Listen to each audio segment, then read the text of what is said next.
BTC एसेम्ब्लियाव मा जुद्ध जादों मानि मा सोर सिटखौ सिख'नो फैदों खोनासंनानै लानि सार पंकज इस्लारिनि माखासे गोरा राव। गोजोननाय थाबाय दिनै गासै रायजो राजानिसिम।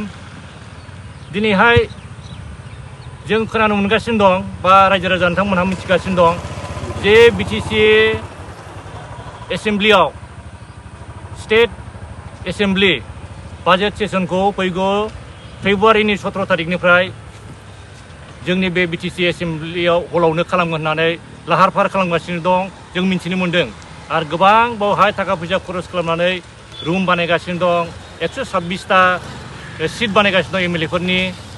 बेवहाय जोंनि बुंनांगौ बा जोंनि साननाया बेल' जे स्टेटखौ कन्स्टिटिउसन मथे स्टेट एसेम्ब्लियावनो एमएलएफ्रा मिनिस्टारफ्रा जनानै बेयाव स्टेट एसेम्ब्लियाव आयेनखौ पास खालामो बा बिलफोरखौ पास खालामो आरो बेवहायनो सावरायनाय जायो। बे बिटिसि एसेम्ब्लियाव आर्टिकेल 244(2) बेजों बिटिसि सेक्रेटारिया दाजानाय। बेवहाय जोंनि काउन्सिलनि मेम्बारफ्राल' बेवहाय जों कनफाइन जानानै बेवहायल' जोङो रायलायनाय। आरो बेवहाय स्टेट एसेम्ब्लिया जायो आर्टिकेल 168।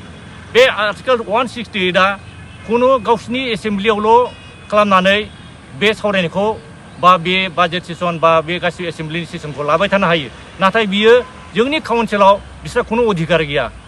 बे एकर्डिं टु आर्टिकेल बिस्रा जेबो बेबादि बाहायफैनो हानाय बेबादि बेवहाय मोन्थाय गैया। आरो पार्लियामेन्टआ जादों इन्डियान कन्स्टिटिउसन पार्लियामेन्टआव कन्स्टिटिउसन एक्ट आर्टिकेल 78 अनुजायै दिल्लीयाव पार्लियामेन्टआव बसायजानाय। दिल्ली पार्लियामेन्ट बसायजानाया दिल्लीनि पार्लियामेन्टखौ खुनु स्टेटआव लाबोनानै स्टेट एसेम्ब्लियाव जिरायनाय स्टेट एसेम्ब्लियाव बाजेट सेसन खालामनाय बे खुनु रुल्स गैया। दा दिनै जोंनि बिटिसिआव खालामफैनायनि उद्देश्यखौ जोङो बुजिनो मोनाखै बा जोंनि बुजिनाया बेबादिसो जे जोंनि बिटिसि 6 सिडिउलखौ एज पार कन्स्टिटिउसननि रुलखौ ब्रेक खालामनानैबाबो बिसोरो जोंनि बिटिसिआव खालामफैनायनि खारना बेनो। आरो बेजों मोनसे बे जे हय बिटिसि एसेम्ब्लिखौ डेभेलप खालामनो मोजांसिन खालामनो बा रिनिउवेसन खालामदों होनोब्ला बेवहाय जोंहा जेबो बुंनांगौ गैया। नाथाय 126टा सिटखौ पार्मानेन्टलि बानायनानै चिफ मिनिस्टारनि खथा बानायलायनाया बे माब्रै बे जाहैबाय मा जोंनि 6 सिडिउलखौ सिफायनानै बिसोरो पार्मानेन्टलि बावहाय जों जिरायफैनायनि बे इसाराखौ नुनो मोन्दों। मानो होनबा दासिम गासैबो खामानिफोरखौ स्टेटनि अनुजायैसो खामानिखौ मावगासिनो थानायखौ जों नुनो मोन्दों। आरो जुदि बेबादि जायोब्ला जोंनि 6 सिडिउल बिटिसि एसेम्ब्लियानो थानाय नङा। दा होननो हागौ बेवहाय जोङो मानसिफ्रा दुगा जानो हागौ जोङो एसेम्ब्लिखौनो बेवहाय खुंफैलायनो हाबाय, जों स्टेट मोननायनि समान जाबाय, जों स्टेटखौनो सालायनो हासै। बे नङा रायजोफोर, बियो सानसेल' खुंफैगोन आरो बेबो खोथा नङा। बे सानसेल' खुंनाया बे टेस्ट खालामफैनाय बे आनजाद नायफैनाय बावहाय जुदि रावबो जेबो बुङाब्ला रावबो जुदि अपोज गैयाब्ला बा अबजेक्सन गैयाब्ला बा जेबो उसुबिदा फिल खालामाखै होननानै बुङोब्ला बे स्टेटखौ बाहाय खालामफैगोन।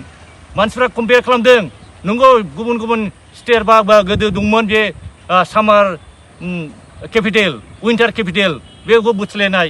खिन्थु जोंनि गुवाहाटीनिफ्राय क'क्राझारसिमाव बेसे गोजान 3 घन्टानि गेजेराव जों थांलाय फैलाय खालामबाय आरो बेहाय वेदारनि खुनु चेन्ज गैया, बे एखे। दा दस्रा एसेम्ब्लि बिसोर खालामथों खिन्थु जोंनि बिटिसि एसेम्ब्लियाव बिदि खालामनाय बिसा बेबायदि प्रभिजन गैया। मानो होनबा 6 सिडिउलनि जोंनि बे खालामखानाय जायगायाव दाख्लैफोरनो बिसोर सोर बहाबा खालामनो नागिरदों खालामथों खिन्थु जोंनि बे बिटिसि 6 सिडिउलाव बे एसेम्ब्लि हलाव बेखौनो जुदि माबा खालामनानै एसेम्ब्लिखौ फाथिनानै 126टा खालामनाय माने एमएलएफोरनि सिट माने पार्मानेन्ट खालामनानै दोननाय जायो। होमबा जों बुजिनो मोनगोन जे जोंनि बिटिसिनि एसेम्ब्लिया बिसोर बाहा ओमफ्राय बिसोर मा पार्टेन गैया। बिसोरो मा बे 126टानि बिथोराव मालाबा जिरायबासो जिरायबाय जिराय मोनगोन होननायखौ थाहैनोसै। मानो होनबा केपासिटिखौ 126निसो बानायखाबाय। बेनिखायनो जोंनि खावलायनाया बेनो जे जिनिसा जोंनि 6 सिडिउलनि थाखाय एसेम्ब्लि बानायबाय बे एसेम्बलि बानायनायाव जोंहा बाहाय गुबुननिखौ जायगा होनानै दिनै जिरायनो मोनबा उन्दुनो मोनबा बे हाखौ बे न'खौ सिख'नाय बेबादिसिम थांगासिनो दं आरो बिनि सायाव थांगोन। बेनिखायनो जों खावलायदों जे जाहाथे दा जुदि बिथांमोनहा बेखौ खालामोब्ला इयुनाव आरो बेबायदि खालामबाय थानो नाङा।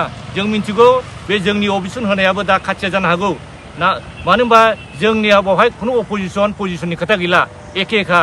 मानो होनबा मामानि सिङाव दंजोबो, जेराव दा मामाया होनखाबाय एसेम्बलि सिटखौबो जों पासथा लागोन 15थाखौ। होनबा समान जाबाय। जोंनाव बहायबो अपोजिसन दोननो नागिराखिसै। अपोजिसन दोननो नागिरा मा बहाय जोंना BPF, UPPL बिदि थानाय नंला। बे जयैनो गभर्नमेन्ट जागोनखाय अपोजिसन थाला। होनबा जोंनि नांगौ अभियोगखौ सोर बुंनो? दिनै अपोजिसनाबो खमजरि लुज जाबाय। अपोजिसन खमजरिनि थाखायनो दिनै स्टेट गभर्नमेन्टजों एलायन्स थानाय गभर्नमेन्टआ जेबो मावनो हायाखिसै। नुनानैबो अपोजिसननि खमजरिनि थाखाय बेफोर जिनिसा जागासिनो दं। बेनिखायनो जोङो दा रुजुआ थेवबो जोङो गभर्नरनाव बेखौ होनाय जाबाय। जोङो ट्राइबेल राइट्स प्रटेक्शन एसोसिएसननिफ्राय जोङो गभर्नरनो हरदों जे बेहाय स्टेट एसेम्बलि खालामनाया बे इलिगेल, जाहाथे बेबायदि खालामनाया कनस्टिटिउसनेल नङा, जाहाथे बे आनकनस्टिटिउसनेल खामानिफोरखौ जाहाथे जोंनि गेजेराव खालामफैया बा जोंनि गेजेराव कनफिउस खालामा, बेखौ जों खावलायदों। बे आरो जों बे मेम'रेन्डामखौ गभर्नर बिथांनो हरदों। मानो होनबा गुबुनफ्रा गासिबो बहायसो बिनि फेभारावसो दंबा, बेखौ लुफैनायनि सापर्टआवसो दंब्ला, ओंखायनो जोङो गुबुननो होनांगौनि जों दरखार मनि खालामाखै। जोङो गभर्नरानो कनस्टिटिउसनेल हेड, बेखौनो जों बेनो गथायदों। दा जोंनि खावलायनाया बेल' जे जाहाथे जोंनि हाजार बर' फिसानि थैजों, बर' बिमानि मोदैजों, जोंनि बर' बिमानि दुखु दाहाजों बे सोरजिनाय बे स्टेट एसेम्बलि जों खालामफैनो हाबाय, बा बे जोङो बे BTC एसेम्बलि खालामनो हाबाय, बा जों BTCखौ जोङो फसंनो हाबाय। बेखौ जाहाथे जोङो गोजोरै लाखिनो हायो। बिनि थाखाय जोङो साफ्रोम रायजो राजाफ्राबो सांग्रां जानांगोन। जोङो जाम्बा बादि बाहायजाबाय थानो नांला। जोंनि रायजोफ्रा दा गोबां इन्टेलेक्सुयेलफोर, गोरोंफोर दंसै, गोबां रिटायार्ड पार्सनफोर दंसै। बेंक मेनेजारनिफ्राय लानानै ACS IAS फोर बा IPS फोरबो अनेक दंसै। बिथांमोनहा रायलायो, बिथांमोनहा सोरनिबा पार्टिनि सोरबा मिटिङाव थाङा जानो हागौ, बहाबा हाबा खेराइफ्राव बिथांमोनखौ नुयो, बयबो दुखु मोननायखौल' फोरमायो। नाथाय आं बिथां सिनियर सोद्रोमा बिथांमोनखौ आं खावलायो, बिथांमोनहा ओंखारफैदो। जोंनि बे अलखद समाव मोजां दैदेनगिरिफोर, मोजां लिडारफोरखौ जों सायख'नो हानाय बायदि। जों दा नुबाय जोंनाव अपोजिसन गैया माने जेबो गैला। बिनिखायनो दा जोंनि दैदेनगिरि, जोंनि लिडारफ्रा बुङो, जोंनि सिनियरफ्रा बुङो जे रोङैफ्रासो दैदेनगिरि जाबाय होननानै। रोङैफ्रा दैदेनगिरिया बोरै जानो मोन्दों? जाय मानसिफ्रा गोरोंफोर नोंथांमोन दं, जाय गोरों जोंनि सिनियरफोर दं, बिथांमोनहा आग भाग लाफैयाखिसै। जायनि थाखाय बे गोरोंफ्रा उफाय गैया, लानांगौ जाबाय। दा बिसोरनि भुल, बे रोङै मानसिफोरनि लानायनि भुल ना जोंनि बे गोरों मानसिफ्रा बिसोरनो जायगा हगारनायनि थाखाय भुल? बेखौ सिन्था खालामदो। बेनिखायनो जायहा सेन्टिमेन्ट दं, जायहा गोसो दं, आरो जायहा माने बेबायदि रोंगौथि दं, बिथांमोनहा गावनि रोंगौथिखौ रिटायार जाब्लाबो, मानो रिटायार जानानै माने रिटायार माने गावखौनो माने रेजेक्ट खालामनानै लानो। रिटायार माने रेजेक्ट नङा। गुबुन हादराव रिटायार्ड मानसिफ्रासो मोजां खामानिखौ मावो। मानो होनबा जाय जुनियर मानसिफ्रा मावोब्ला बिसोरनाव लब मोनसे थायो। बिसोर आं ओरैबायदि थाखा खामायनो, आं ओरैबायदि जानो बे इन्डिभिजुवेल साननाया बांसिन थायो। नाथाय रिटायार्ड पार्सनफोरना बिदि नङा जे रिटायार आंहा गासिबो जाखाजोब्बाय, आंनो नांला, आं दा इयुननि थाखाय मावगोन, नैबे जिनिसा थायो। बेनिखायनो गासैबो जाय रिटायार जानायफोर, जाय सिनियरफोर, जोंनि बिदाफोर, जोंनि बिबथैफोर दङ, आरो जोंनि एसे बिदाफोर जानाय गासिबो बिथांमोनहा फैदो, ओंखारदो। बे जोंनि बर'नि अलखद समाव बयबो जानजि खाफ्रानायजों एसे मदद होफैलायदो। बेखिनिखौ आं खावलायबाय, आरो गासै रायजो राजानिफ्राय आंनि खुलुमनायखौ जासिहरनाय एसेयावनो फोजोबबाय।